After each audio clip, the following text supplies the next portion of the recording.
ये हज़रत सैदानी बीबी दरगाह की कमेटी फॉर्मेशन हो गए, जिस फॉर्मेशन होने के वक्त जितने भी रूल्स हैं, रूल्स को ताक में रखते हुए पास किया गया है।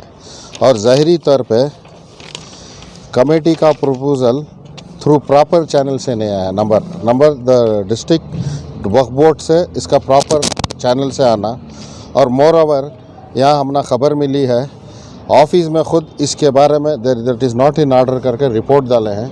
रिपोर्ट डालने के बाद भी आउट ऑफ है जाके मैं किसी एक का नाम नहीं ले सकता, चेयरमैन का, पूरा बोर्ड वक्फ बोर्ड ने ये गलत करके एक कमेटी को फॉर्म किया है। कमेटी को फॉर्म करना ज़ाहिरी बात है, मगर उसका ड्यू प्रोसीजर है। इस कमेटी ने जितने भी कमेटी हैं उसको ड्यू फॉर्मेलिटीज़ कोई कमेटी को नहीं हुआ। आप जाके कहीं भी जाके आरटीआई डालो और जो भी डाल के इंफॉर्मेशन, हर कमेटी में देयर इज़ अ लूपहोल है। शायद बजमन कुछ मदरसे निस्वान में जुर्डी सेक्शन छोड़ के डाला है। यकीन शाह वली दरगाह में भी ज़्यादा से ज़्यादा क़ानून को ताक में रखकर कमेटी पास करें। ये लगातार हो रहा है, ये पहली बार नहीं, हर हमेशा। इसके लिए हमारी पार्टी और बीजेपी की तरफ से बार बार इसके ऊपर आवाज़ उठाया है और बहुत से रिटर्न में कंप्लेंट भी कर रहे हैं। होने के बाद भी आउट ऑफ है जाके हर कमेटी पास कर रहे हैं।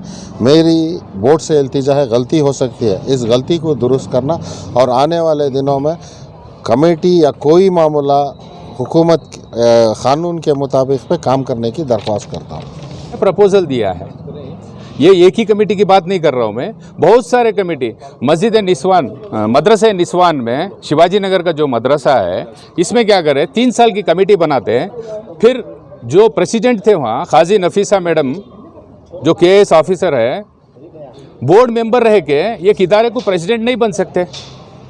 इतनी मनमानी, बोर्ड के रूल्स को धज्जियाँ उड़ा रहे। मैं खाली एक आदमी को नहीं बोल रहा हूँ, बोर्ड के सारे मेंबर को बोल रहा है। ऐसा गलत काम करने के लिए नहीं बनाया है, उसके ऊपर हम एक्शन ले रहे हैं, लगातार एक्शन लेंगे। उसके खिलाफ जो भी कंप्लेंट जिस जगह पहुंचाना है वो पहुंचा रहे। क्या नाम सर आपका? मेरा नाम नयाज अहमद है, डिस्ट्रिक्ट वक्फ वाइस चेयरमैन और बीजेपी स्टेट एग्जीक्यूटिव मेंबर हूँ।